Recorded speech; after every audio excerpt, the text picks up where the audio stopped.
So I've heard you say that the United States is in a civil war, and I think most Americans don't perceive that. Can you tell us what you mean by that? Well, what I mean by a civil war, I should say a type of civil war, right?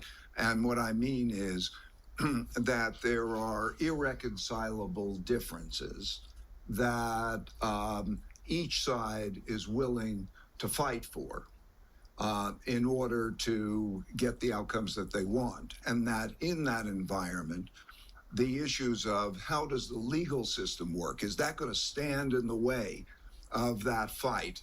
Or is there going to be a fight that will make the cause more important than anything? So that's the type of situation that we're in.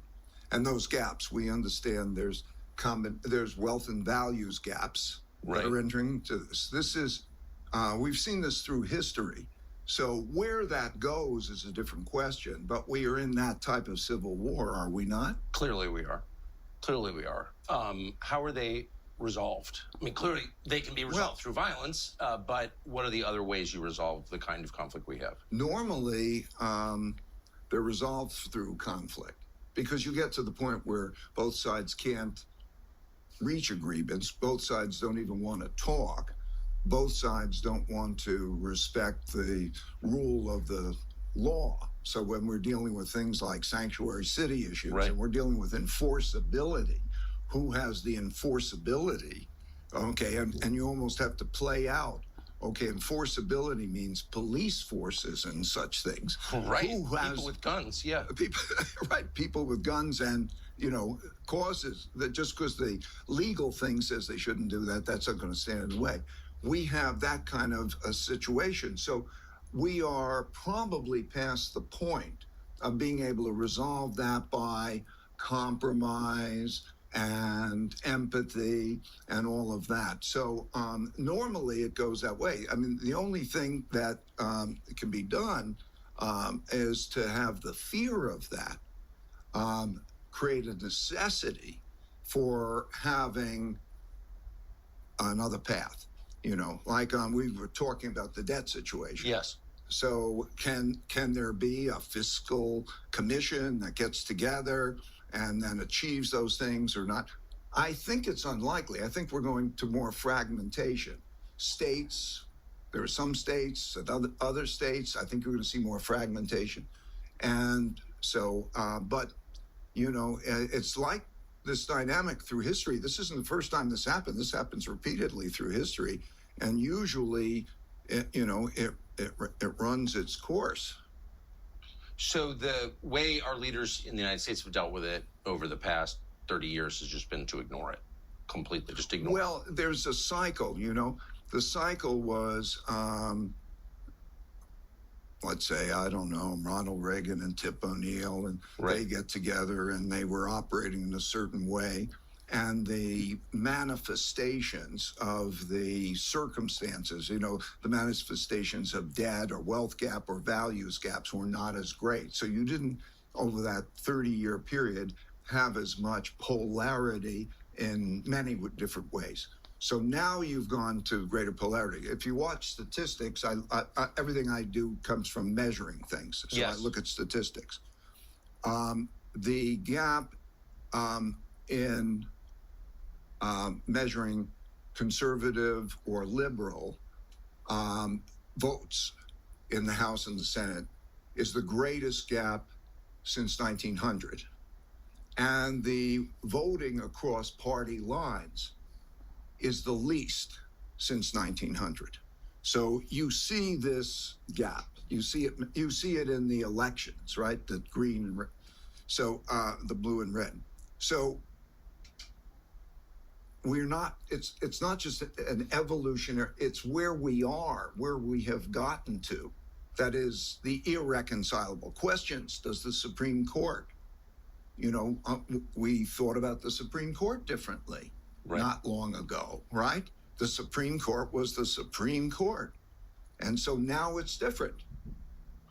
So what accounts, there are a million ways to measure this and all of them. Do you agree? Well, of course I agree.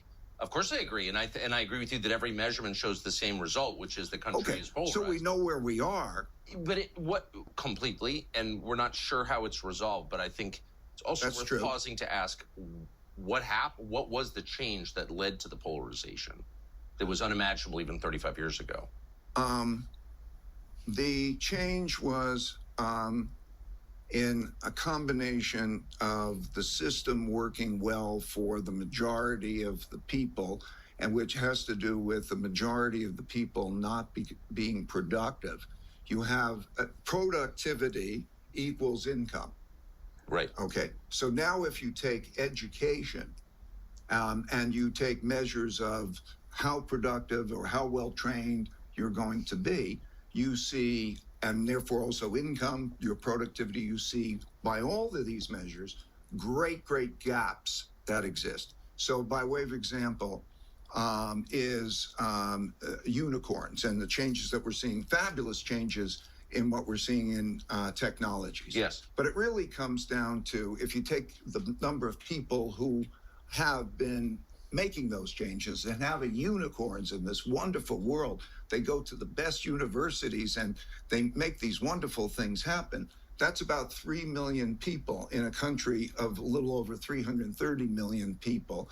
And if you take the average, 60% of Americans have below a 6th grade reading level. 60% of Americans.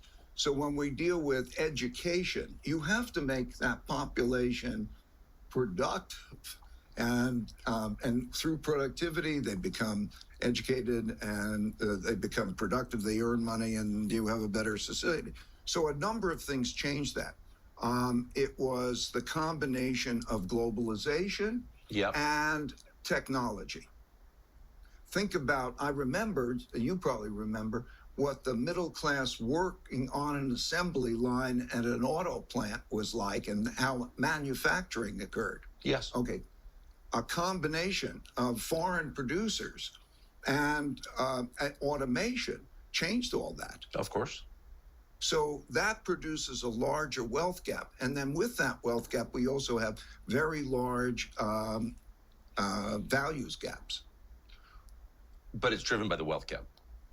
It's both, you know.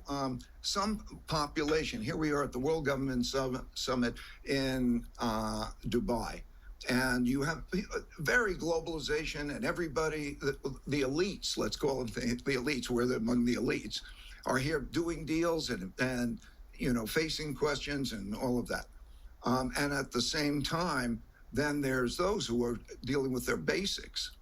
So wealth gaps contribute to it, but there's also values gaps. Technology is part of the reason that we're here. Religion. Yes. You know, belief systems. These are important too. Of course. But we're on the edge of this AI transformation, which seems like it's going to accelerate the trends that have led us to where we are right now. So if artificial intelligence, you know, increases efficiency but leaves an even greater number of people without meaningful work in the United States, what happens? There needs to be a game plan. Yeah. Okay. There needs to be a game plan. That's the main thing. In other words, I can describe the circumstance. Yes. Okay. And we can agree that there needs to be a game plan. Well, let me ask you, since I'm not responsible for the game plan, you know. But since you know everybody and you spend your life talking to everybody, and you know you're one of the world's biggest investors, so you're taking these questions seriously. Are you familiar with the game plan in progress? Like, there is not a game plan at all. No. That seems crazy. You know, it seems crazy. It seems we are going from a transition. I'm just being analytical, right? Yes, of mechanical. Course. Okay. We are going from a transition in which there is, I don't know, collectivism, a multinational, you know, all the constituents working together kind of environment that has also created a bureaucracy and inefficiencies and so on. So you're going from an environment in which there was a World Health Organization, a World Right. Trade Organization, a World Bank, and all of that, to unilateral, in my own interest. In other words, as a country or within a country, as a constituency, my tribe, what is my interest? And you're going to fight for it. So we have evolved into that kind of lay of the land Yes. situation. And so the question is almost, what is the we? Who is in control? Okay. I mean, we change control very quickly. I've noticed. So, and then who has the plan?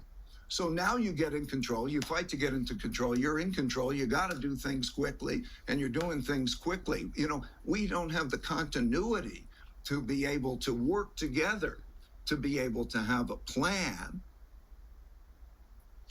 Well, to be